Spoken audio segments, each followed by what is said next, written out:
la perfection théorique et la perfection pratique.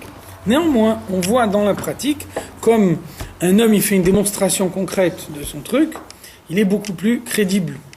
Le fait qu'il n'est pas uniquement, il reste pas uniquement dans la théorie, mais il montre concrètement comment ça marche, ça lui donne une crédibilité accrue. Donc la même chose, le Zohar il nous dit, Dieu il a créé le monde, les harot shlemut kochotav, pour montrer la perfection de ses forces. Tant que les forces, elles sont théoriques, alors on sait que chez Dieu, il n'y a pas de différence entre la théorie et la pratique, mais quand ça s'applique concrètement, finalement, la grandeur de Dieu, elle est beaucoup plus importante. Donc ça, c'est ce que dit la Kabbalah, ce que dit le Zohar. À Chassidut, on pose une question.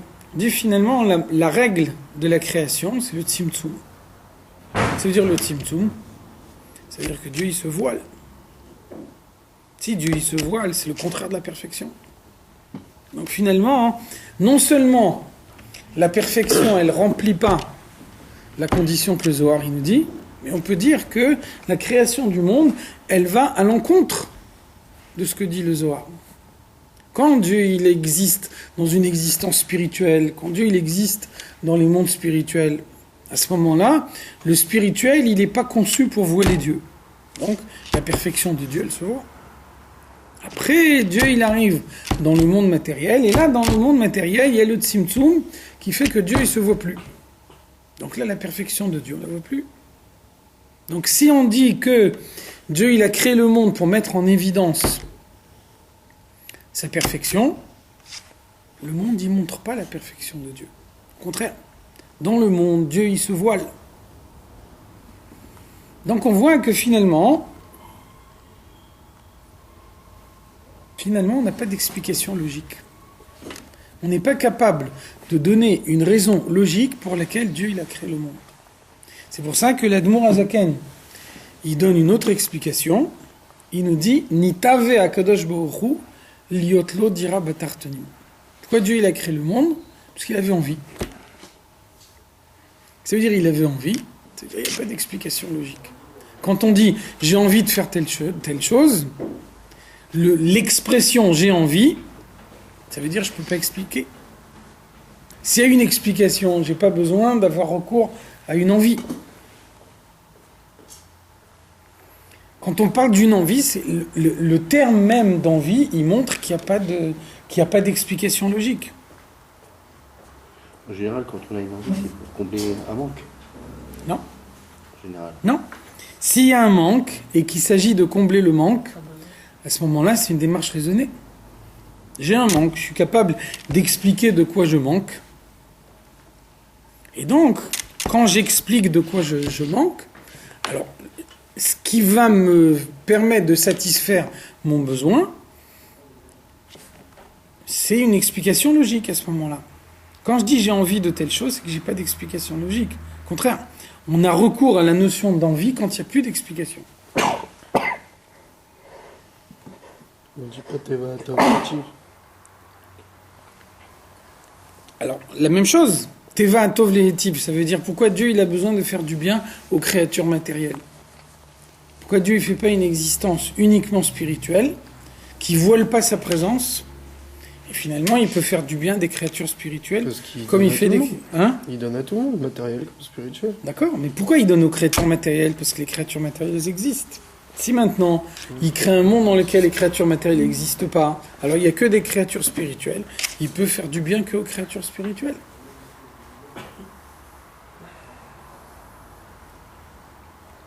Donc c'est ça l'explication, c'est que finalement, on n'a pas de moyen de rationaliser la création. Donc c'est ça la notion d'envie qui est à la base de toute cette idée de création du monde.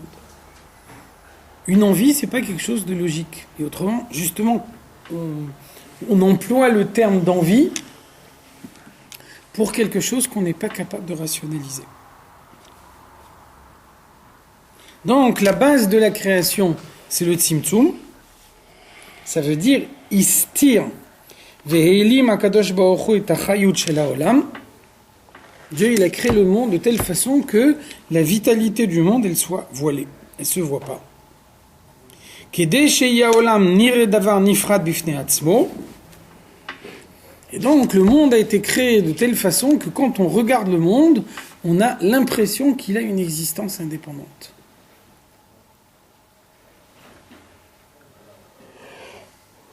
Donc finalement, qu'est-ce qui fait toute l'élévation de la création ? C'est la possibilité de réunir les contraires, de réunir les éléments opposés. D'un côté, le monde, il a l'air d'avoir une existence indépendante. On peut très bien regarder le monde et ne pas voir la présence de Dieu dans le monde. Et puis d'un autre côté, le monde, il n'a pas d'existence indépendante. Le monde, il existe que parce que Dieu, il le recrée. À chaque instant, à partir du néant. Parce que Dieu n'a pas voulu créer un monde dans lequel le mal résiderait. On n'a pas parlé de mal pour l'instant. On n'a pas fait intervenir la notion de mal. Il y a que dans La seule chose dont on parle pour l'instant, c'est la possibilité de voir clairement la présence de Dieu dans le monde. C'est la question. Mais il n'y a que dans le monde matériel que le mal existe. Encore une fois, on ne fait pas intervenir ici la notion de mal. Ouais. La notion de mal, c'est un des aspects de la création. C'est pas de ça qu'on parle ici. On parle ici que Dieu il crée un monde pour mettre en évidence sa perfection. Et donc, dans ce monde qu'il a créé, il se voile, c'est-à-dire qu'il va à l'encontre de sa perfection. Ça serait une raison de la création du monde, de créer une dualité entre le bien et le mal. Pas du tout. Au contraire. Oui, c'est quoi Dieu, il a créé le monde pour le mal. On va dire ça. Une antithèse de lui. Dieu, il va créer le monde pour avoir une antithèse de lui. Non, c'est quand même pas. On peut aller très loin, mais là, c'est vraiment très osé, là.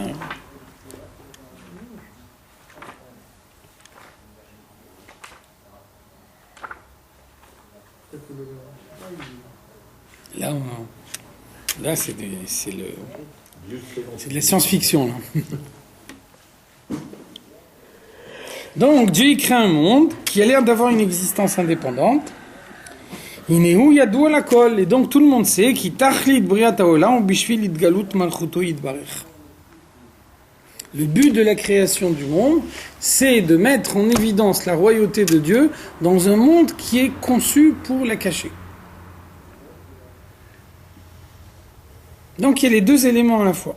La règle de la création, c'est que le mal, il est caché dans le monde, la présence de Dieu, elle est cachée dans le monde, et l'existence du monde, elle est là pour mettre en évidence la perfection de Dieu.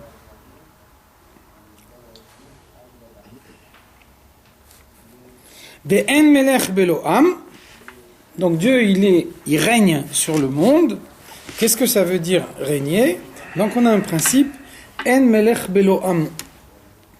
Le roi, il est défini comme roi par rapport à son peuple. Donc qu'est-ce que ça veut dire? Ça veut dire deux choses. Ça veut dire que, premièrement, la relation qu'il y a entre le roi et le peuple, ça doit être à la fois une relation de proximité et une relation d'éloignement. On a besoin d'avoir les deux à la fois. Donc on retrouve le principe de la création qui est de réunir deux éléments opposés. Ça veut dire que un homme, il est roi sur des hommes. Il n'est pas roi sur des animaux, par exemple. Il y a un trop grand éloignement entre un homme et des animaux pour qu'on puisse dire qu'un homme, il est roi des animaux. Inversement, quelqu'un qui a une très grande famille, on ne va pas l'appeler roi de sa famille. On peut l'appeler chef de famille, patriarche. Mais on n'appellera pas le roi de sa famille. Parce que la proximité, elle empêche de parler d'un roi. Donc vous voyez que la définition d'un roi, c'est qu'il doit avoir les deux choses à la fois. La relation entre le roi et son peuple, c'est qu'il n'est pas trop proche et pas trop éloigné. S'il est trop proche, ça empêche la possibilité de régner. Et de la même façon, s'il est trop éloigné, ça empêche également la possibilité de régner. Donc, pour que Dieu devienne le roi du monde, il faut qu'il y ait une proximité entre le monde et Dieu, et en même temps, il faut que cette proximité, elle soit limitée. Ça, c'est la première caractéristique de la royauté. Deuxième caractéristique de la royauté, c'est que le roi, il doit être accepté par son peuple. Malchuto beratson kiblu alehem. Ils ont accepté sa royauté de leur plein gré. Quelqu'un qui impose sa royauté, il s'appelle un dictateur. Il ne s'appelle pas un roi. C'est pour ça que quand un roi il est nommé roi, il y a une cérémonie de couronnement. La cérémonie du couronnement, bon, pour ce qui concerne Dieu, c'est Rosh Hashanah, et ça existe même dans le monde matériel. Le Zohar, il nous dit Malchuta de Hara'a ke'ein Malchuta de Rekiya. La royauté terrestre, elle est à l'image de la royauté céleste. Donc, le début de la royauté, c'est le couronnement. Pourquoi on a besoin d'un couronnement ? Parce qu'il faut que le peuple manifeste au roi son acceptation. S'il n'y a pas une acceptation du roi par le peuple, il n'est pas roi. Il est dictateur à ce moment-là. Donc Dieu, il se voile dans le monde. Le fait qu'il se voile dans le monde, ça veut dire qu'il empêche une trop grande proximité. Il attend de la part des hommes un couronnement. S'il n'y a pas ce couronnement, alors il ne peut pas régner. Et donc, une fois que les hommes décident de couronner Dieu, à ce moment-là, le couronnement de Dieu, il retire le voile de la matière. Au lieu que ce soit Dieu lui-même qui a retiré le voile de la matière, c'est les hommes qui décident de le faire par leur décision de le couronner roi.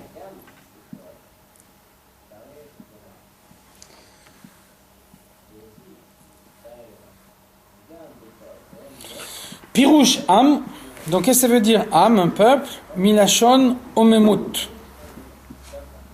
Omemut, ça veut dire des braises au moment où elles commencent à s'éteindre. Donc qu'est-ce qu'on voit ? On voit que quand les braises elles sont incandescentes, donc elles sont rouges, elles se touchent, là on a l'impression que l'ensemble des braises, elles forment un seul bloc. Ensuite, la flamme, elle commence à diminuer. Et quand la flamme, elle commence à diminuer, qu'est-ce qu'on voit ? On voit chaque braise qui prend une forme indépendante de toutes les autres.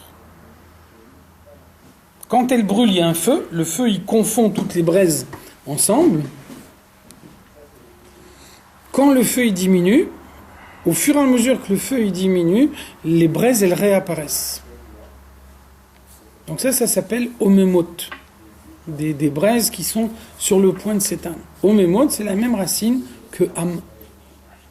Donc vous voyez les deux notions, la proximité, pas trop de proximité, et en même temps pas trop d'éloignement. Les braises, quelques instants avant, il y avait un feu, et à ce moment-là, elles étaient toutes regroupées ensemble.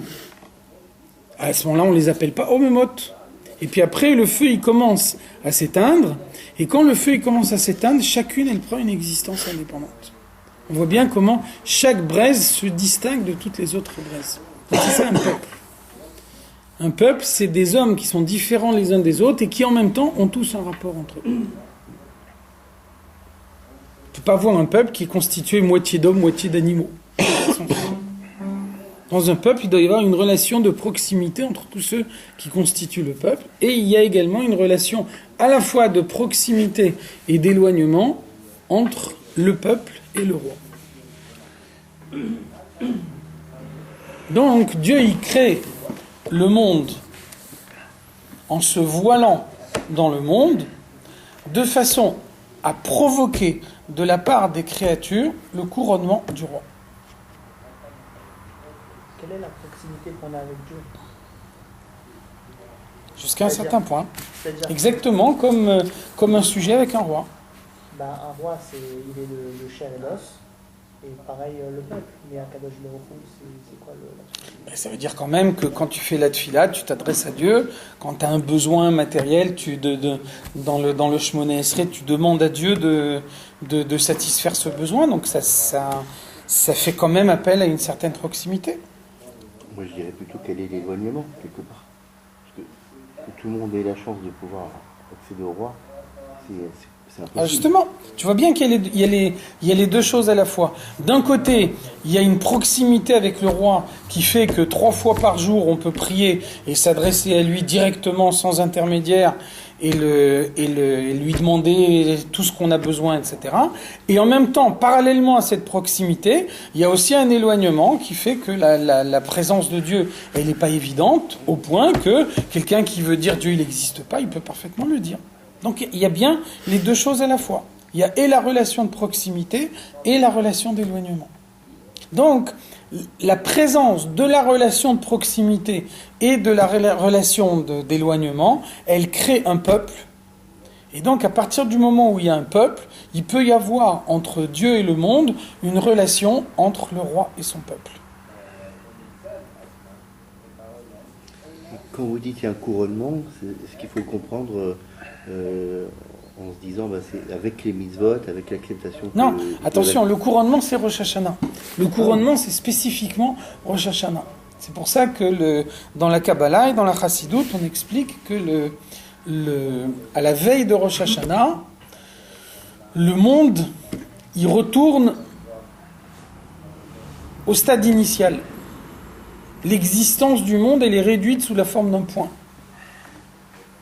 Et donc le monde il se recrée à Rosh Hashanah à partir du moment où les hommes couronnent Dieu.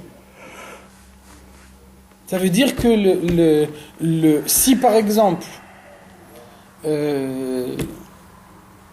matériellement dans le monde, un roi il demande au peuple de le couronner comme roi et le peuple refuse. Ce roi-là il ne peut pas régner. S'il veut imposer son pouvoir, même qu'il n'a pas été choisi par le peuple, il devient un dictateur. Mais en tout cas, un roi, il ne peut pas être. Donc ça veut dire, le roi, il dépend de son peuple. S'il n'y a pas la proclamation du peuple, le roi, il ne peut pas régner. Donc il y a un moment particulier de l'année pour couronner le roi, c'est Rosh Hashanah. Ça, c'est le contenu profond de Rosh Hashanah. Ensuite, Rosh Hashanah, il permet de révéler la royauté de Dieu dans le monde, pour toute l'année, jusqu'à Rosh Hashanah suivant, où il faudra encore une fois proclamer la royauté de Dieu. Ça, on voit une preuve de ça dans la Torah, qu'on cite toujours dans la Chassidoute. La Torah, elle dit à propos d'Eretz Israël, « Ene Hashem Elokei Chaba, mereshit Hashana ve'ad acharit shana » Les yeux de Dieu sont tournés vers Eretz Israël du début de l'année jusqu'à la fin de l'année. Donc maintenant, quand l'année se termine, il y a une nouvelle année qui commence. Donc dans la Torah, chaque lettre est comptée. Au lieu de dire Mereshit Hashana Ve'ad Achrit Shana, on aurait pu dire Tamid, en permanence. Donc ça veut dire Mereshit Hashana Ve'ad Achrit Shana, ça veut dire le monde il est créé d'un Rosh Hashanah jusqu'à l'autre. Et après le Rosh Hashanah suivant, le monde il retourne au néant. Et on a besoin de la proclamation des Juifs, du couronnement des Juifs, pour que le monde il continue à exister. Et donc en théorie, on pourrait imaginer que les Juifs refusent de couronner le roi, et à ce moment-là, si le roi il n'est pas couronné par son peuple, il n'est plus roi, et à ce moment-là, le monde retourne au néant. Et dans Rosh Hashanah, il y a un moment particulier? Non, on sonne du chauffard. On sonne le chauffard, c'est pour ça que quand on sonne du chauffard, le souffle il rentre par le bout le plus étroit du chauffard et il ressort par le bout le plus large. Le bout le plus étroit, c'est le monde qui est réduit à l'état d'un point. Et ensuite, le son qui sort de l'autre côté du chauffard, c'est le monde qui commence à se reconstruire grâce au couronnement des Juifs. Donc comment on couronne un roi? On couronne un roi en se soumettant à lui. C'est ça le couronnement. Le couronnement, c'est dire au roi, on va se soumettre à ta volonté.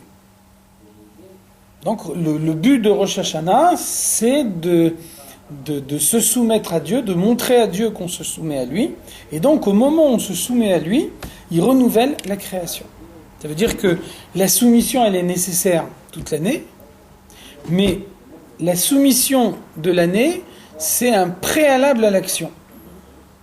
Tandis que la soumission de Rosh Hashanah, c'est une fin en soi. Par exemple, mettre les tefilines, c'est un acte de soumission à Dieu. On met les tefilines parce que Dieu nous a demandé de les mettre et qu'on se soumet à sa volonté. Donc ça veut dire, pour pouvoir mettre les tefilines, il faut au préalable avoir l'intention de se soumettre à Dieu. N'empêche que la mitzvah, c'est de mettre les tefilines, c'est pas de se soumettre. Donc la soumission, elle est nécessaire, mais elle est nécessaire comme préalable à la mitzvah proprement dite, qui est le fait de mettre les tefilines. Par contre, à Rosh Hashanah, la soumission, c'est une fin en soi. Parce que la soumission de Rosh Hashanah, elle permet de couronner Dieu, donc de prolonger son règne d'une année. Le monde il est recréé de Rosh Hashanah à Rosh Hashanah ou à chaque instant? Il est recréé à chaque instant, et à Rosh Hashanah, il est créé plus profondément. De la même façon que on a vu l'autre fois qu'on a une mitzvah de se rappeler en permanence de la sortie d'Égypte, mais le soir de Pessah, on se rappelle d'une manière plus profonde que tous les autres jours. N'empêche qu'il y a une mitzvah de se rappeler de la sortie d'Égypte tous les matins et tous les soirs. Donc le monde, il est sorti du néant à chaque instant, mais il y a un moment où il ressort plus particulièrement du néant, parce qu'il est vraiment retourné au stade initial. Ça, c'est Rosh Hashanah. Donc vous voyez que ça, c'était l'élément qui nous manquait pour pouvoir arriver à comprendre tout le circuit. Dieu, il crée un monde. La règle de la création du monde, c'est le Tzimtzum. En apparence, le Tzimtzum, ça veut dire que Dieu, il se voile dans la création. Quand Dieu, il se voile dans la création, c'est le contraire de ce qu'il veut faire. Il veut créer un monde pour mettre sa perfection en évidence. Il crée un monde dans lequel il est complètement absent. À partir du moment où Dieu il se voile dans la création, il fait appel au couronnement des hommes. Si Dieu il est évident dans la création, on n'a plus besoin d'un couronnement. Un couronnement, ça veut dire qu'il y a un homme qui n'est pas roi. Et les hommes décident de le couronner comme roi. Avant le couronnement, il n'était pas roi. Donc tous les Rosh Hashanah, Dieu il se met, si on peut dire, dans une situation où il n'est pas roi. Et il a besoin du couronnement des hommes pour pouvoir devenir roi. Ce couronnement des hommes, cette soumission des hommes à Dieu, parce que c'est ça le couronnement, c'est se soumettre, c'est ça qui permet de mettre en évidence la présence de Dieu dans un monde dont la règle, c'est le Tzimtzum. Le but de l'existence du monde, c'est que les hommes se soumettent à Dieu. Se soumettre, ça veut dire couronner. Couronner, ça veut dire faire un choix. Faire un choix, ça veut dire c'est pas quelque chose qui s'impose. Donc Dieu se voile. À partir du moment où Dieu est voilé, il rend le couronnement des hommes possible. C'est là que la boucle est bouclée. C'est là qu'on voit qu'en créant le monde, Dieu il arrive à faire quelque chose qu'autrement il n'avait pas.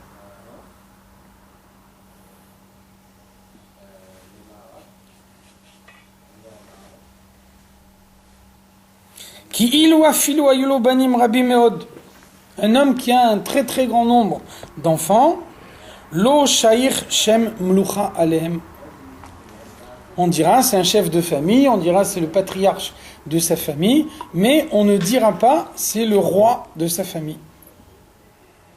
Parce que entre le roi et le peuple, il doit y avoir une notion d'éloignement. D'ailleurs, on voit dans la halakha, on n'a pas le droit on n'a pas le droit d'accompagner le roi au mikvé, on n'a pas le droit d'assister au moment où le roi il se coupe les cheveux. Ça veut dire que la halakha, elle nous interdit toutes les situations qui pourraient créer une proximité particulière avec le roi. Pour qu'il soit roi, il faut conserver un certain éloignement entre le peuple et le roi. Donc toutes les situations qui pourraient créer une proximité trop grande entre le roi et le peuple, elles sont interdites.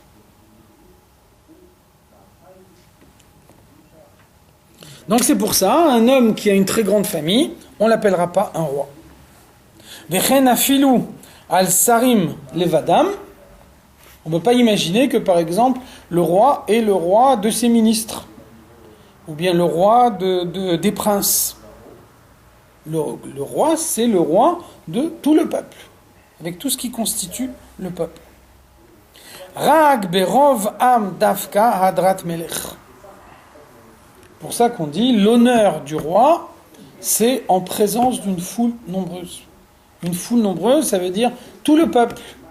À la fois les grands ministres, les grands princes qui comprennent la perfection du roi, et à la fois des hommes très simples qui ne comprennent pas du tout la grandeur du roi, mais dont le couronnement est nécessaire pour que le roi puisse être roi. Donc vous voyez cette relation à la fois d'éloignement et de proximité qui permet de retirer le voile qui est la règle de la création.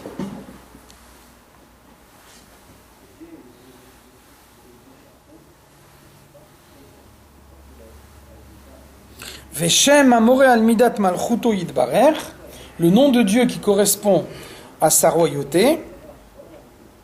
Donc on a vu déjà comment chaque nom de Dieu il correspond à une certaine manière que Dieu il a de se dévoiler dans le monde.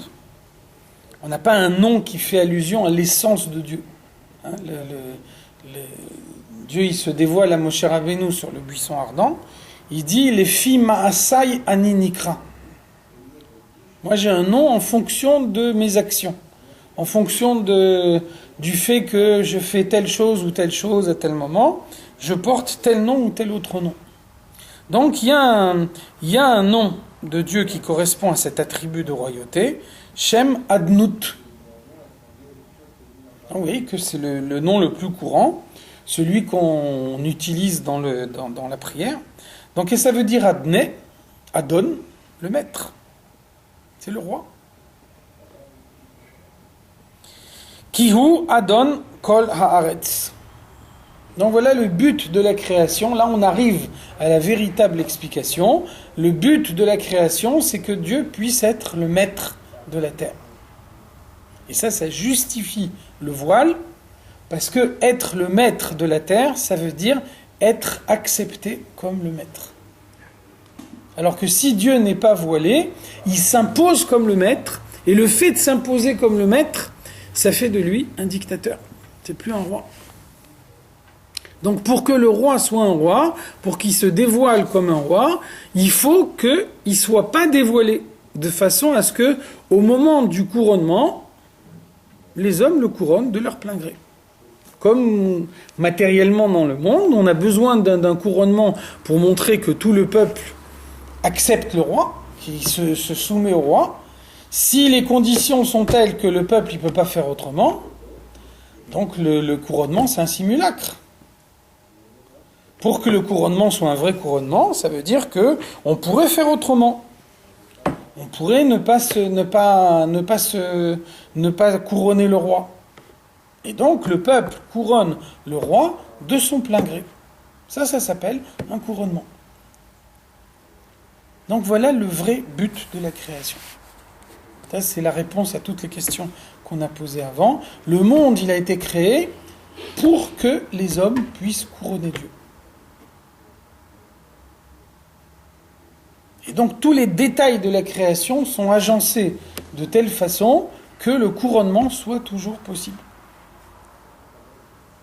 Et donc il y a une dose d'éloignement qui fait que au moment où un homme y couronne, alors il couronne parce qu'il fait intervenir sa propre décision, pas quelque chose qu'on lui impose.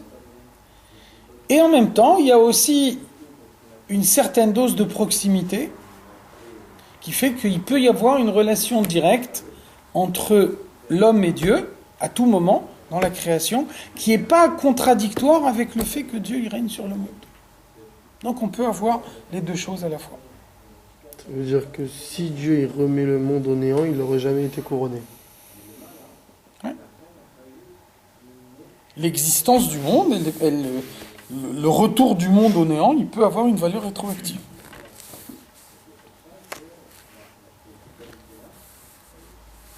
D'après la halakha, on appelle existence qu'une existence définitive. Un état passager, ça ne s'appelle pas une existence véritable. Par exemple, d'après la halakha, on fait la shrita à un animal, on s'aperçoit qu'il a une maladie dans les poumons, et cette maladie, elle est guérissable. La halakha, elle est que l'animal, il est kasher. Il a une lésion dans les poumons qui est une lésion définitive. À ce moment-là, l'animal, il est taref. Qu'est-ce que ça veut dire? C'est quoi la logique? La logique, c'est de dire, quand il y a quelque chose qui existe, mais que cette chose-là, elle est passagère, on sait qu'un jour, elle va disparaître comme si elle n'avait jamais existé. Alors à ce moment-là, même au moment où elle existe, on considère qu'elle n'existe pas réellement. Si par contre la lésion elle est définitive, elle est irrémédiable, on sait que la bête elle va jamais guérir, là on dit voilà, la lésion c'est une vraie lésion et donc l'animal il est taref. Donc qu'est-ce que c'est la définition d'une existence? L'existence, elle doit être définitive. Un autre exemple dans la halakha, on nous dit que les cendres de la vache rousse, on doit les mélanger avec Mayim Chaim. Donc, qu'est-ce que ça veut dire Mayim Chaim? La Mishnah nous dit Mayim Chaim, c'est de l'eau qui vient d'un fleuve qui ne se tarit jamais. La Mishnah nous dit un fleuve qui se tarit une fois en 7 ans, ça s'appelle Neharot Akozvim, les fleuves monteurs. Une fois en 7 ans, c'est pas beaucoup. Mais un fleuve, il doit couler en permanence. S'il y a une date, même pas fréquente, où le fleuve il se tarit, c'est que c'est pas un vrai fleuve. Donc c'est ça le principe, c'est que une existence, pour être véritable, elle doit être définitive. Lorsqu'une existence n'est pas définitive, même au moment où elle n'existe pas réellement. Le monde, il est créé de telle façon qu'il n'a pas d'existence définitive. À n'importe quel Rosh Hashanah, on peut imaginer, c'est écrit nulle part dans aucun scénario, mais la possibilité théorique, elle existe, on peut imaginer que le peuple juif, il refuse de couronner Dieu comme roi. Et donc, comme le roi, il est couronné roi que par le peuple, quand le peuple, il arrête de couronner le roi, il cesse d'être roi. Si le roi il cesse d'être roi, le monde retourne au néant immédiatement. Donc on n'a pas le choix. On n'a pas le choix. Si on a le choix, bien sûr. On a la possibilité de dire je ne le couronne pas. Donc on repart au néant. Donc on n'a jamais existé. Et on n'existera plus. C'est la conséquence. Mais ça veut dire au moment où un homme il décide de couronner Dieu comme roi, il ne subit pas de pression, c'est une décision personnelle. Est-ce que Dieu ne pourrait pas être couronné par les anges?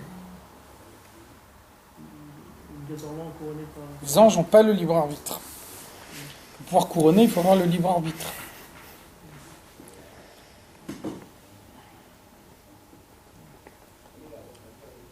À Matan Torah, on n'a pas eu le choix. C'est pour ça, effectivement, c'est pour ça qu'on considère que, par exemple, Purim, c'est un couronnement plus profond que Matan Torah. À Purim, la Xéra de Haman, elle était connue 12 mois à l'avance. La Xéra de Haman, c'était que tous les Juifs doivent mourir. Donc ça veut dire, n'importe qui aurait dit « je ne suis pas juif », il aurait la vie sauve. Sur l'ensemble du peuple juif, tout le peuple juif, il était dans toutes les provinces d'Achashverosh, il n'y a pas une seule personne qui a dit « je ne suis pas juif ». Je renonce au judaïsme. Donc ça c'est accepter la Torah de plein gré. Et c'était le même exemple. En sachant que je dis je suis juif, je perds la vie. On n'est pas obligé de savoir qu'il y a un miracle qui va se passer. Mais donc je préfère perdre la vie plutôt que de renoncer à mon judaïsme. Ça s'appelle de son plein gré.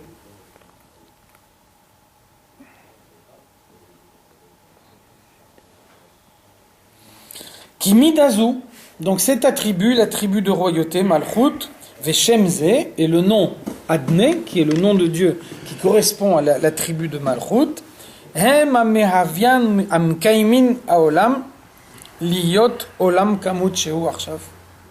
C'est de cette façon-là que le monde existe. Le monde, il existe par la lumière qu'il reçoit par la royauté. Donc c'est pour ça que dans la Kabbalah, on nous explique que la sphira de Malchut, elle n'a pas de lumière qui lui est propre. La sphira de Malchut, elle ne fait que recevoir les lumières des autres sphirotes. Et donc elle prend la lumière des autres sphirotes et elle la véhicule dans toute la création. De la même façon qu'il y a un verset qui nous dit « Bidvar hamelech shilton » le pays est dirigé par la parole du roi. Donc vous voyez bien que quand on dit le pays est dirigé par la parole du roi, on ne sait pas ce qu'il a dit le roi. Ça peut être une parole de bonté, ça peut être une parole de sévérité, ça peut être n'importe quoi. Quand on dit le pays est dirigé par la parole du roi, on n'a aucune indication sur le contenu de cette parole du roi. La seule chose qu'on sait, c'est que quand le roi il dit quelque chose, on va être obligé de le faire. Donc c'est ça Malchut. Malchut, elle n'a pas de définition propre. Elle reçoit en elle la lumière qui vient des autres sphirotes. Seulement, quand elle reçoit la lumière des autres sphirotes, elle arrive à la faire passer dans le monde dans une façon de création. C'est pour ça que, par exemple,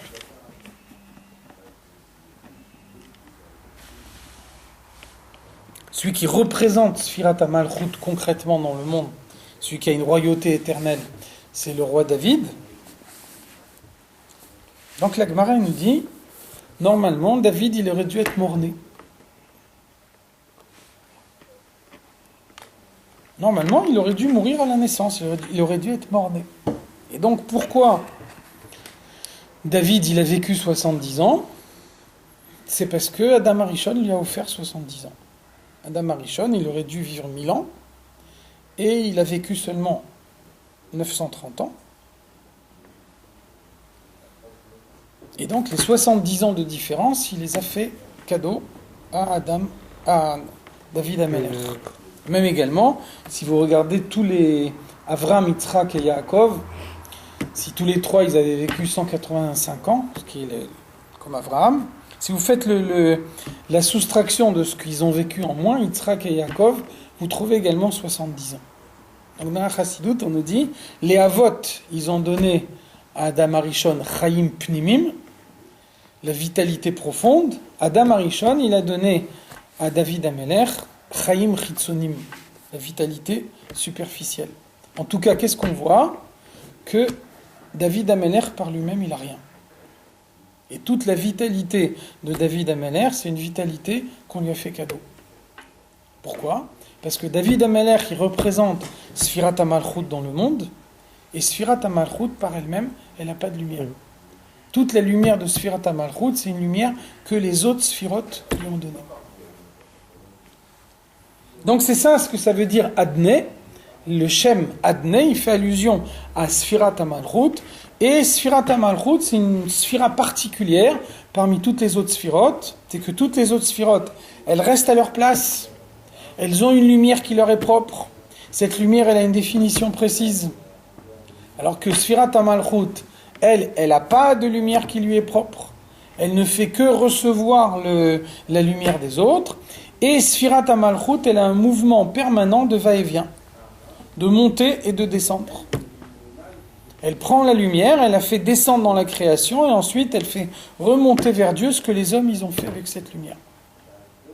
Donc elle a un rôle particulier parmi toutes les autres sphirotes.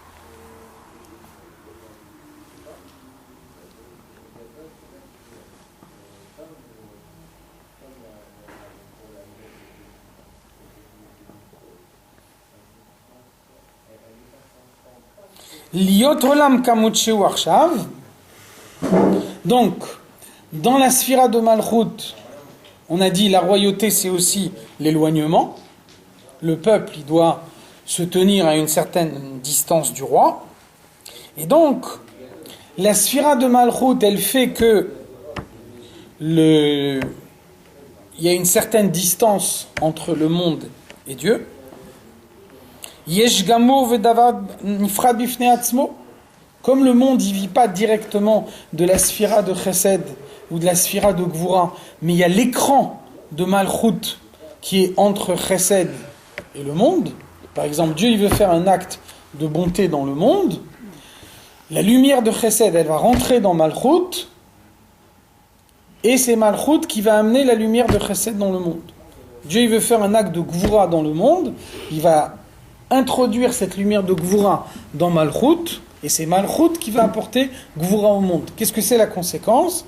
La conséquence, c'est que si le Chesed de Dieu, ou si la Gvura de Dieu, elle se dévoilait directement dans le monde, il y aurait une trop grande proximité entre le monde et Dieu, et là il n'y aurait plus de peuple. Il n'y aurait plus de peuple, il n'y aurait plus de couronnement. Par contre, quand, au lieu de donner son Chesed directement, Dieu il donne son Chesed en le faisant passer par la sphira de Malchut, à ce moment-là, c'est comme le roi qui dirige son peuple. Le roi, il dirige son peuple en étant dans son palais. Donc c'est lui qui décide le moindre détail de tout ce qui se passe dans le pays. Et en même temps, il n'y a pas de contact direct entre le roi et le peuple. Le roi, il est enfermé dans son palais et un simple sujet, il ne rentre pas dans le palais. Donc en même temps, le moindre détail de la vie de ce sujet, il est décidé par le roi. Et en même temps, le sujet, il peut passer toute sa vie sans jamais voir le roi avec ses yeux. Et dans l'autre sens, comment ça passe quand on fait une fila? Et ça doit passer aussi par un genre de sûr. réseau comme ça? C'est pour ça que je disais que Malchut, c'est dans les deux sens. Malchut, c'est un va-et-vient. Là aussi, on a besoin de Malchut. C'est Malchut qui fait remonter vers Dieu tout ce que les hommes ils ont fait en bas dans le monde, de la même façon que c'est Malchut qui fait descendre les lumières d'en haut pour qu'elles éclairent en bas dans le monde. Donc il y a cet écran permanent.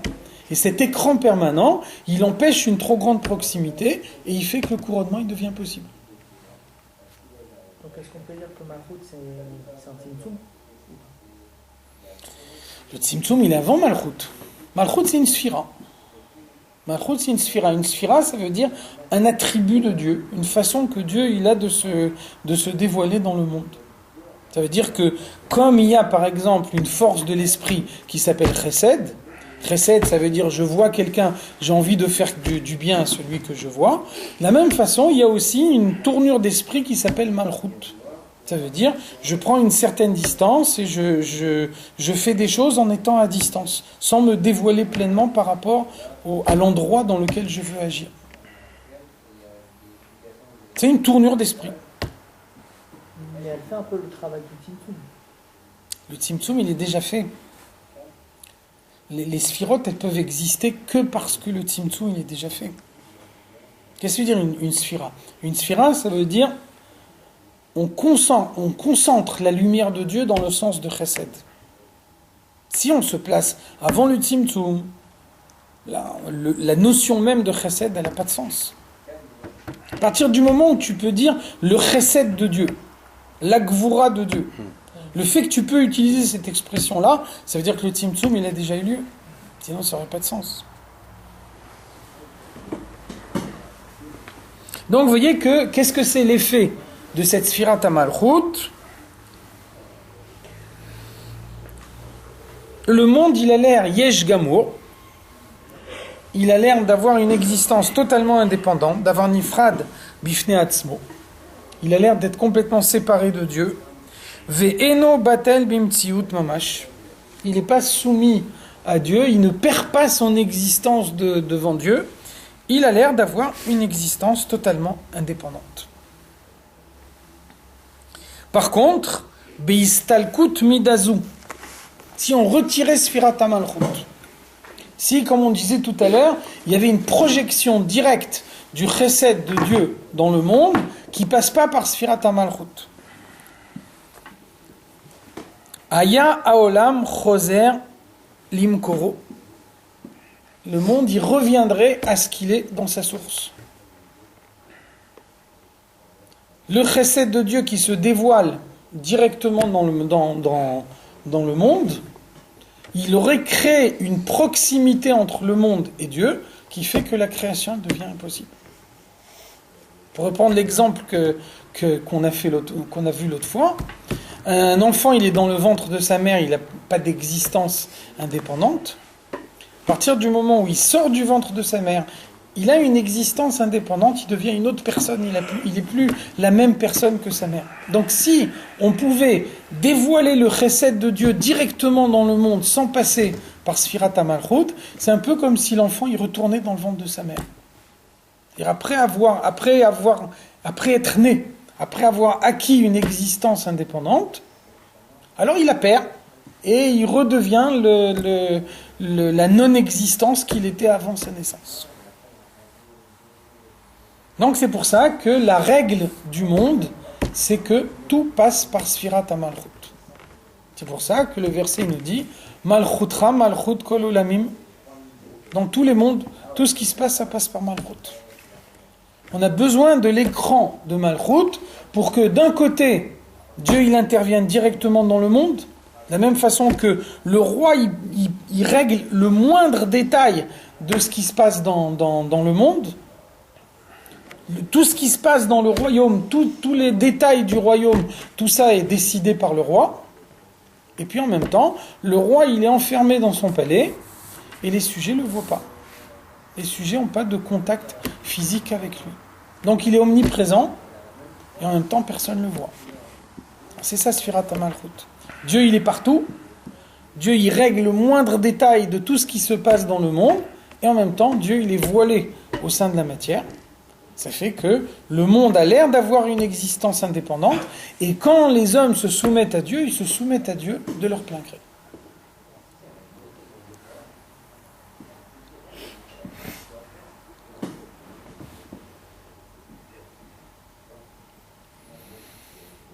Il y a quand même des souris qui interviennent, qui nous poussent à la tchouva. Il y a des souris qui nous poussent à la tchouva. Tout ce qui pousse un homme à la tchouva, ça appelle une prise de conscience de sa part. Ça veut dire que tous les signes d'appel qu'on peut envoyer à un homme pour réveiller en lui la tchouva, s'il n'a pas envie de les voir, il ne les verra pas. Il n'y a pas de tchouva provoquée. Il n'y a pas de tchouva parce que je ne peux pas faire autrement. La tchouva, elle appelle toujours une décision de la part de l'homme. Même quand un homme, il a Dieu, il envoie des épreuves, tout ce qu'on peut imaginer, tous les signes d'appel que Dieu il peut envoyer à un homme, si un homme décide de ne pas les voir, il ne les verra pas. Donc à aucun moment un homme il perd son libre arbitre et à aucun moment la tchouva elle est obligée. C'est impossible. Quand un homme il fait tchouva, c'est parce que lui il décide de le faire. Donc le voile il est maintenu. Et quand un homme il retire le voile, c'est parce que lui, il a décidé de le retirer. Pas parce que le voile, il s'en va de lui-même. C'est pas possible.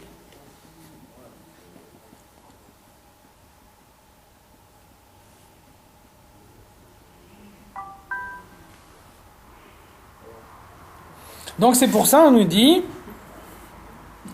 Bistalkut midazu veshemze.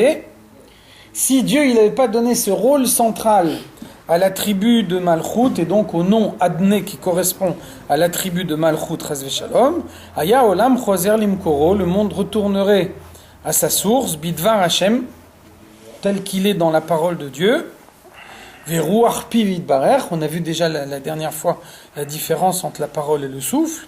Donc c'est un peu le même exemple que ce qu'on a donné avec l'enfant. Imaginez un enfant qui est né et il a acquis une existence indépendante, et puis donc il perd son existence indépendante, il retourne dans le ventre de sa mère. Donc là, l'exemple qu'on nous donne, c'est un peu la même chose. Dieu, il prononce des paroles, donc la parole, elle sort de la bouche de Dieu, et puis cette parole, elle rentre de nouveau dans la bouche de Dieu, comme si elle n'avait jamais été prononcée. Donc, pour que la parole soit une véritable parole, on prononce une parole qu'on s'adresse à quelqu'un qui est extérieur à soi. Pour que la parole reste une vraie parole, que la parole de Dieu, elle crée un monde qui a l'impression d'avoir une existence indépendante, il faut que, en permanence, on passe par l'écran de Malchut. Donc Malchut, c'est finalement la sphira la plus importante. Vous voyez que c'est la sphira la plus basse, c'est celle qui n'a pas de lumière qui lui est propre. Et malgré tout, toute l'existence du monde, elle est basée sur la sphira de Malchut. D'où l'importance de Rosh Hashanah, où à Rosh Hashanah, on reconstruit Malchut. La veille de Rosh Hashanah, Malchut, elle est réduite à la forme d'un point. Donc là, le monde, il est en état de léthargie. Le monde, il est en état d'existence minimale. Dans la Kabbalah, on compare la nuit de Rosh Hashanah, c'est-à-dire à partir du coucher du soleil de la veille de Rosh Hashanah jusqu'au lendemain matin, quand on sonne du shofar, pendant toute la nuit de Rosh Hashanah, le monde, il est comparé à un homme qui dort.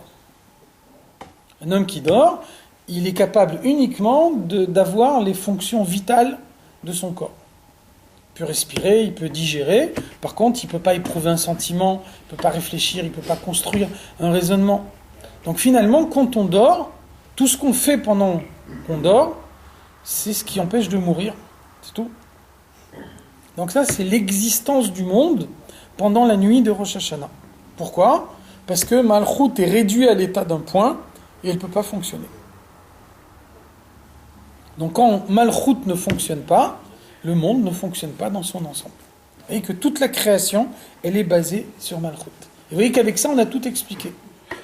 Pourquoi on a besoin de ce voile dans la création et pourquoi il fallait que ça se passe de cette façon-là. Pourquoi c'est précisément ce voile qui dévoile la perfection de Dieu, etc. Toutes les questions qu'on s'est posées avant, vous voyez qu'avec la sphira de Malchut, on arrive à tout répondre. On a l'impression, parce que vous dites que la veille de Rosh Hashanah, il y a quelque chose de particulier qui se passe, c'est-à-dire que le monde s'éteint un petit peu, presque. Pourtant, qu'est-ce qui pourrait nous montrer que ce que vous dites... Rien. C'est à quel niveau que ce genre de... Rien, parce que si ça se dévoilait concrètement dans le monde, ça voudrait dire qu'on perd le libre arbitre. Ça veut dire que le couronnement de Rosh Hashanah, il faut que ce soit un véritable couronnement consenti par l'homme. Donc si tu voyais les cieux qui s'ouvrent et que tu voyais dans les cieux qui s'ouvrent la sphira de Malchut en train de se flétrir, tu courrais vite couronner Dieu. C'est fini, un couronnement qui est fait dans ces conditions-là, il n'a aucune valeur. Pour que le couronnement il s'appelle couronnement, il faut ne pas subir de pression et faire de son plein gré. Ça c'est la règle de la création. Ou Batel Sham Bimtsiut Mamash. Donc si le monde il était créé de telle façon qu'il n'y avait pas l'écran de Sphirat HaMalchut, mais toutes les sphirotes elles interviennent directement dans le monde, Velo haya Shem Olam Alav Klal, à ce moment-là le monde ne s'appellerait pas un monde.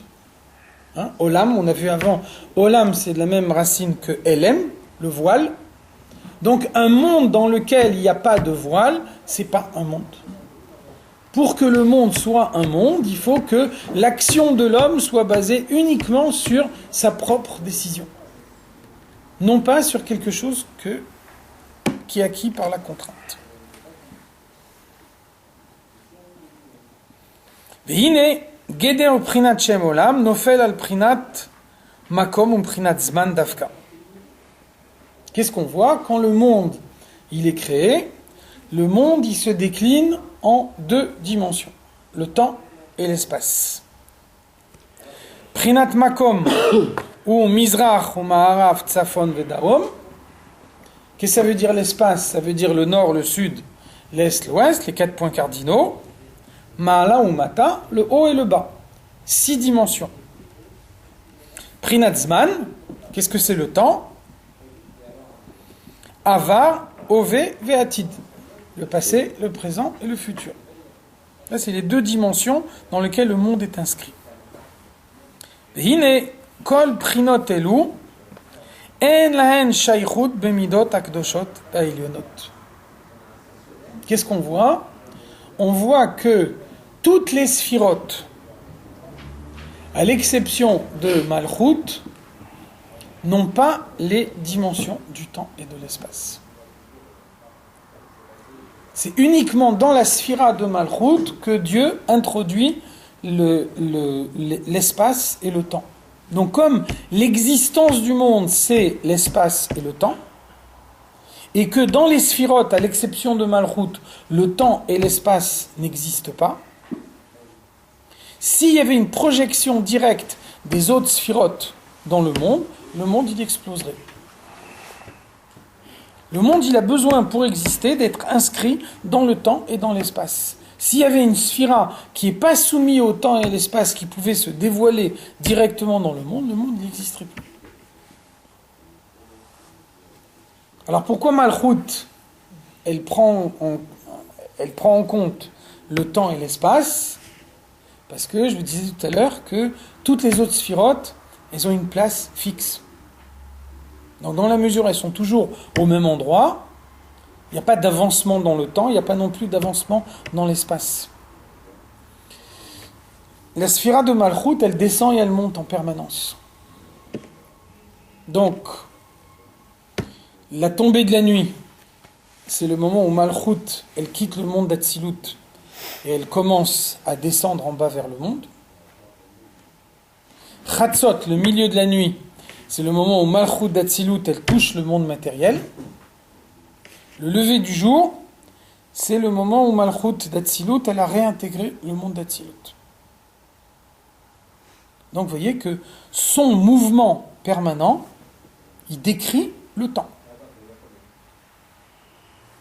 Lorsque Malchut d'Atsilut, elle descend dans le monde matériel, elle doit passer par les mondes de Bria, Yetzira, Asiya. Au fur et à mesure qu'elle traverse les mondes, il y a une définition de l'espace qui est différente. Donc vous voyez que le fonctionnement de la sphira de Malchut, il suppose un recours permanent au temps et à l'espace.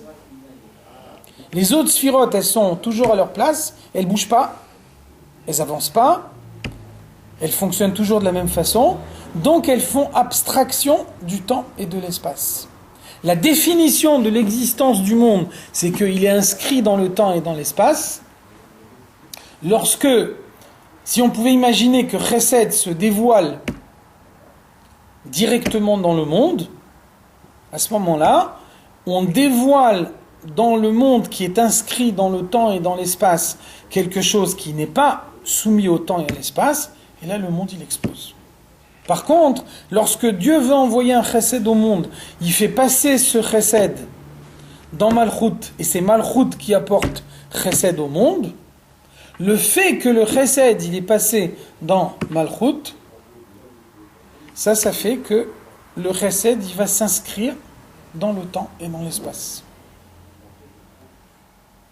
Et c'est là que le monde est respecté. Excusez-moi, quand vous dites qu'il y a un genre de sens lié au temps, de descente liée au temps, ouais. Qu'est-ce que ça peut avoir comme conséquence sur nous? C'est-à-dire que, par exemple, Dieu il enverrait le chesed à un certain moment de la journée, ça descendrait. Ça veut dire que Dieu il envoie le chesed, et le chesed, parce qu'il est dans Malchut, il va passer par différents stades de la création qui vont matérialiser le temps le plus possible, jusqu'à ce que le chesed il va se dévoiler dans le monde en se produisant à un temps particulier. Le chesed, il ne peut pas être un chesed intemporel. Quelqu'un qui gagne à la loterie, il faut qu'il gagne à la loterie au tirage qui a lieu tel jour, à telle heure, dans tel endroit. Maintenant, si le chesed, c'est un chesed global, il n'y a pas de résonance dans le monde. Le monde, c'est un monde matériel qui est lié avec l'espace, avec le temps. Si on veut faire du chesed à quelqu'un, le chesed que quelqu'un il peut recevoir dans le monde, il doit avoir le temps et l'espace. Qu'est-ce qui peut lui donner le temps et l'espace? C'est Malchut. Donc ça veut dire des grands tzadikim peuvent s'élever plus haut que les choses du monde.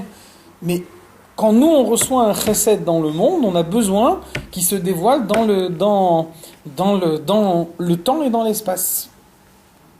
Par exemple, on cite toujours un exemple dans la Chassidoute, il y avait le beau-frère du Baal Shem Tov, Rabbi Gershom de Kitov, il habitait en Eretz Israël. Et à l'époque, la poste, ça prenait plusieurs mois pour qu'une Une lettre de Russie, elle arrive en Eretz Israël, il fallait plusieurs mois. Donc le Baal Shem Tov, il voulait commenter un événement de la vie de son beau-frère. Il a écrit une lettre avant que l'événement se produise. Et donc, comme il a fallu 6 mois pour qu'il reçoive la lettre, au moment où lui, il a reçu la lettre, l'événement, il s'était déjà produit. Donc ça veut dire un tzaddik qui peut s'élever au-dessus des choses du monde pour ensuite faire descendre les choses à l'intérieur du monde. Maintenant, pour que le monde y fonctionne au quotidien, on a besoin que toutes les lumières de Dieu qui se dévoilent dans le monde, elles soient inscrites dans le temps et dans l'espace. Donc ça, c'est le rôle de Sfirat HaMalchut. C'est pour ça que Sfirat HaMalchut, elle est tellement importante dans la création, parce qu'un monde sans temps et sans espace, c'est un monde qui explose.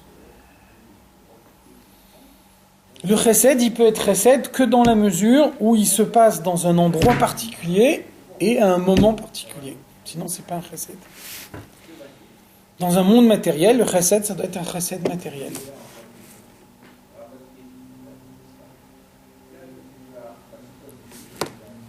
Donc c'est ça la conclusion de tout le raisonnement. Ki im bemidat malchuto yitbarech levada, c'est uniquement dans la sphira de malchut shaykh lomar shehu yitbarech melech lemala aden ketz ulmata aden tachlit. On peut dire que Dieu y règne en haut, que Dieu y règne en bas, vechen les dalet citrine, et que Dieu règne aux 4 points cardinaux. Donc vous voyez que la royauté et le fait que la royauté doit être acceptée par le peuple, le fait que l'initiative du couronnement, elle vient du peuple, ça a pour conséquence d'inscrire la royauté dans la dimension du temps. Très simplement, un roi, il est couronné, il y a une date de couronnement. Il est couronné tel jour à telle heure. Ça veut dire que 5 minutes avant, il n'est pas encore roi. Et c'est à partir de l'heure du couronnement qu'il devient roi. Sinon, il n'y a pas de couronnement. On vit dans un monde matériel. On a besoin, quand on veut dévoiler quelque chose dans le monde, que ça soit à l'intérieur des limites de ce monde. Vechen biprinat zman, de même également dans le temps. Oui, bien, le verset il nous dit Hashem melech, Hashem malach, Hashem yimloch. Après, on dit Leolam vaed. Leolam vaed, ça veut dire, bon, Dieu il règne pour l'éternité. Mais quand même, on est capable de décliner. Au passé, au présent, au futur. Hashem melech, Hashem malach, Hashem yimloch. Dieu il règne, il a régné, il régnera.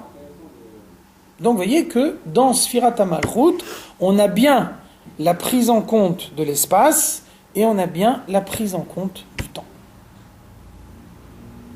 Donc, les limites du monde sont respectées. Et le monde, il peut recevoir la lumière de Dieu sans exploser. Et ça, c'est une condition nécessaire pour qu'il se maintienne. Nimtza, ça veut dire chez Chayut Hamakom vechen Chayut Azman, la vitalité de l'espace et la vitalité du temps, qui sont donc les 2 dimensions de la création. Ve'it havuta me'ain leyesh. Il faut les créer à partir du néant. Le monde, il a une existence également par ces 2 dimensions. Le temps, il existe, et l'espace, il existe.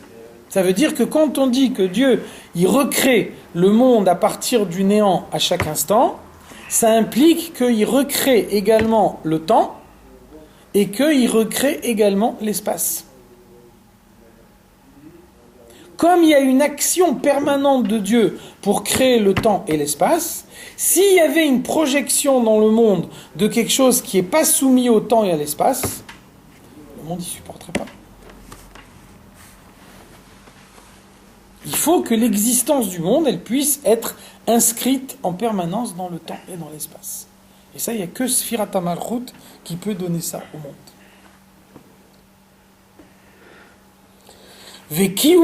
Kiyumam kol zman kiyumam. Donc finalement, comment est-ce que le monde il existe pendant tout le temps qu'il existe? Mimidat malchuto idbarech. Il existe par la sphira de Malchut. C'est uniquement la sphira de Malchut qui peut faire que le monde existe. au-dessus de la sphira de Malchut, les autres sphirotes, elles ne sont pas suffisamment détachées de Dieu. Donc ça serait une intervention de Dieu dans le monde qu'on pourrait identifier comme telle, et à ce moment-là, le principe même de la création, il est remis en cause. Là, le monde, il ne peut plus exister. Veshem Adnut Baruchu. C'est pour ça que tout passe par le nom Adné. Donc ça vous permet de comprendre pourquoi dans la Tfila, par exemple, quand c'est écrit dans le Sidour Baruch Ata Havaye, vous lisez Baruch Ata Adné. On ne lit pas Yudke Vavke comme c'est écrit dans le Sidour. Yudke Vavke, c'est Tiferet. C'est les sphirotes telles qu'elles sont au-dessus de Malchut. Donc Baruch Ata Havaye, ça veut dire que si on recevait la lumière directement de Havaye, on ne pourrait rien faire avec. C'est une lumière qui n'est pas adaptée avec le monde. C'est une lumière qui ne peut pas rentrer dans les limites du monde. Donc même quand dans le Sidour c'est écrit Baruch Ata Havaye, nous on lit Baruch Ata Adné. Ça veut dire on demande à Dieu que si tu veux m'accorder la parnassa et la guérison des malades et tout ce que je demande, etc., alors je veux que ça passe par Midat HaMalchut. Si ça passe par Midat HaMalchut, je peux le recevoir. Mais si tu me donnes quelque chose là-haut en spirituel, mais que ça n'a aucune résonance en bas dans le monde, ça ne me sert à rien. Pourquoi est-ce que c'est pas écrit directement le nom? Parce qu'il faut savoir quelle est la source d'où ça vient. Il faut savoir quelle est la source d'où ça vient. C'est pour ça que, vous voyez que, par exemple, il y a une notion de prier avec les kavanotes du Harizal. Donc c'est pour ça le rabbi dit faire très attention, parce que ça c'est des choses d'après la Kabbalah, que si on maîtrise pas parfaitement toutes ces choses-là, des fois avec même des bonnes intentions, on peut faire des drames. Donc qu'est-ce que ça veut dire prier avec les kavanotes du Harizal? Ça veut dire que chaque fois qu'on demande à Dieu quelque chose, on réfléchit par quelle sphirote ça doit passer avant que ça se dévoile en bas dans le monde. Ça peut être dangereux de faire une prière comme ça au Voilà, feeling, alors. absolument. Ça peut être dangereux quand on ne sait pas exactement de quoi on parle. Ça veut dire que tu peux te tromper de sphira et puis faire descendre quelque chose pas du tout par la sphira par laquelle ça devait descendre. Et donc finalement, quand ça arrive dans le monde, c'est exactement le contraire de ce que tu avais demandé à Dieu. Donc c'est pour ça, c'est dangereux. C'est pour ça qu'on dit si on n'est pas parfaitement sûr de soi, il vaut mieux s'abstenir. Donc le rabbi, il dit le mieux, c'est qu'avant de commencer la tfila, on dit que Dieu, il considère comme si j'avais fait avec toutes les kavanotes du Harizal. Sans rentrer plus dans le détail, si on n'est pas sûr de soi. Et donc ça veut dire, qu'est-ce que ça veut dire prier avec les kavanotes du Harizal? Ça veut dire la façon normale de prier, en tout cas d'après la Kabbalah, c'est que chaque fois qu'on demande quelque chose à Dieu, on demande la guérison des malades, on demande la parnassa, on demande que le champ y pousse, à chaque fois, il y a une sphira qui correspond. Je demande à Dieu de m'aider dans la compréhension de la Torah. Ça fait intervenir Chochma et Bina.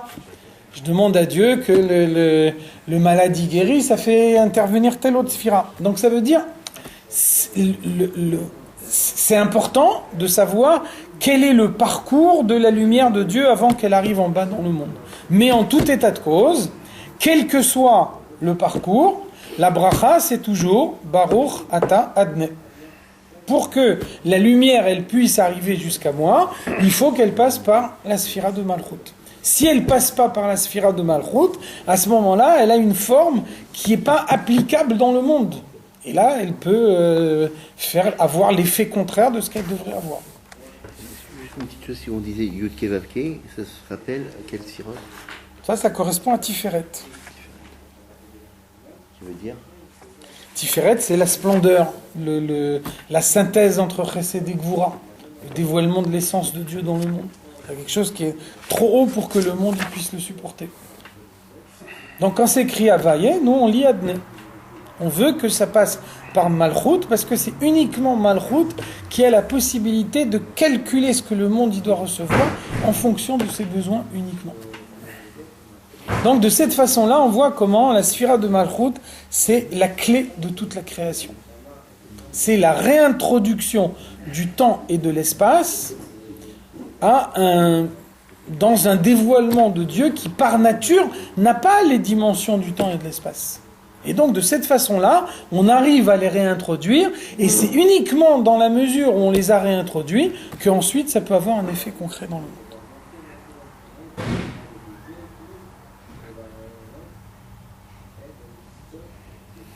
ולפי שמידת מלכותו יתברך מיוחדת במהותו ועצמותו יתברך בתכלית הייחוד, כמו שיתבהר. Donc d'un côté, Malchut c'est la sphira qui descend tout en bas, qui nous dévoile les choses en bas dans le monde de telle façon que ça s'inscrit dans le temps et dans l'espace. Malgré tout, la sphira de Malchut c'est une sphira à part entière, c'est-à-dire qu'elle est unifiée avec l'essence de Dieu au même titre que toutes les autres sphirotes. Donc on a vu l'image du bûcheron qui a une hache à la main et qui coupe l'arbre. Donc la hache et le bûcheron, c'est deux choses différentes. Hein, le bûcheron, il peut changer de hache. Par contre, la sphira que Dieu il utilise pour dévoiler sa lumière dans le monde, c'est une partie de lui-même. Donc ça, c'est valable pour toutes les sphirotes, y compris pour la sphira de Malchut.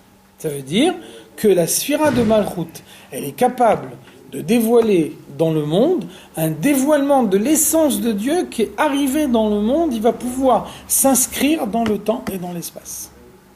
Et là, on a les deux choses à la fois. Là, on a les deux extrêmes. D'un côté, c'est le dévoilement de Dieu à proprement parler, c'est l'essence de Dieu qui intervient directement dans la matière du monde. D'un autre côté, ce dévoilement de l'essence de Dieu, il se passe de telle façon qu'il est inscrit dans le temps et dans l'espace. Donc il prend les caractères de la création et du coup, il ne remet pas en cause le voile de la présence de Dieu dans la création. Là, on a bien les deux choses à la fois. Car, à cause de ça, comme le temps et l'espace ils viennent de Malchut, Gam prinat hamakom ve'azman betelim bimtziut mamash legabe mhuto ve'atzmuto yitbarech.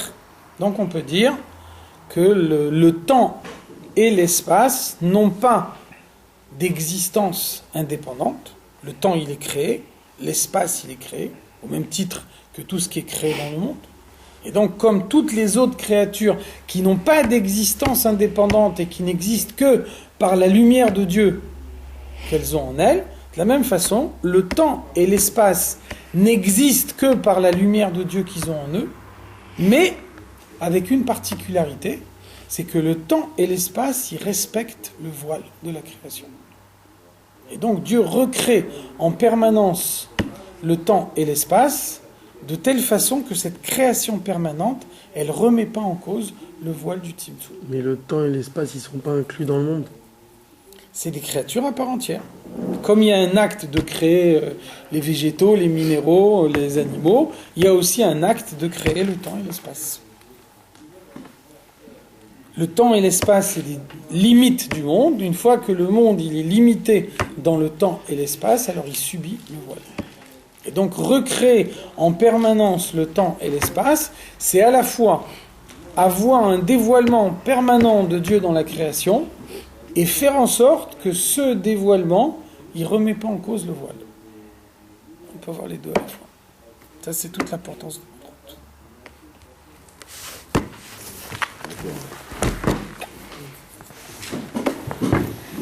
S'ils sont inclus dans le monde, quand ils recréent le monde à chaque instant... Oui, mais ça veut dire que tu peux avoir quelque chose qui est inclus dans le monde. Par exemple, le passage de la mer Rouge, il est aussi inclus dans le monde. Mais au moment où le passage de la mer Rouge, il se passe dans le monde, à ce moment-là, le voile de Dieu dans le monde, il est mis entre parenthèses. Juste après que le passage de la mer Rouge, il est terminé, là, le monde, il va retrouver le voile. Et comme tous ceux qui ont vécu le passage de la mer Rouge, ils ne se sont pas préparés profondément à ça, donc on ne va pas dire que le passage de la mer Rouge, ça les a transformés profondément au point qu'ils sont devenus d'autres personnes. N'empêche qu'au moment même du passage de la mer Rouge, le voile de Dieu, il a été enlevé du monde. Au moment même de Matan Torah, le voile de Dieu, il a été enlevé du monde. Pourquoi ? Parce qu'on a dévoilé quelque chose dans le monde qui n'était pas soumis au temps et à l'espace. Donc le dévoilement de Malchut, il est tout aussi puissant que le dévoilement de Matan Torah ou de Kriyat Yam Souf. Mais la différence, c'est qu'il s'inscrit dans le temps et dans l'espace, et donc tu vois pas. Mais on a dit que le Kriyat Yam Souf et le soleil qui se lève tous les jours, c'est exactement la même chose pour Dieu. Oui, mais nous on le perçoit pas comme ça. Genre, Dans la c'est réalité, vrai, c'est comme ça. Parce que c'est Mais nous on le perçoit pas comme ça. Est-ce que les trous noirs, en astrophysique, les trous noirs, les bouts de matière tellement denses que le temps il s'arrête, est-ce que ça pourrait être un canal de séphira? Non, une sphira, c'est une existence spirituelle. Une sphira, c'est une existence spirituelle. C'est beaucoup plus haut que le monde matériel. Hein. Mais bon, c'est quand même des endroits où le temps s'arrête. Oui, mais je veux dire, là, on n'est pas... là, on est dans le... Je veux dire, la physique, elle peut voir que ce qui se passe dans le monde matériel, là où c'est quantifiable. Là, on est plus haut que le quantifiable. Là, on est vraiment dans la dimension spirituelle de la création. Là, hein. Tout à l'heure, vous parliez d'un mouvement de haut, du haut vers le bas, à certains moments de la journée, et du bas vers le haut. Est-ce que ça a une est-ce que c'est une conséquence sur le moment? Parce que j'ai l'impression qu'il y a des gens qui étudient la nuit à une certaine partie de la nuit. Donc, qu'est-ce que Clair. vous voyez là-dessus? Ouais. La Gemara nous dit la nuit, elle a été créée pour l'étude. Ah bon? Ouais. Lo yivra leilia et là les girsa. La nuit a été créée que pour l'étude.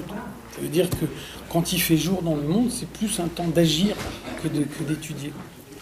Quand il fait nuit, on a plus de difficultés à agir. Donc le fait qu'on a plus de difficultés à agir, c'est que... C'est un moment d'étude.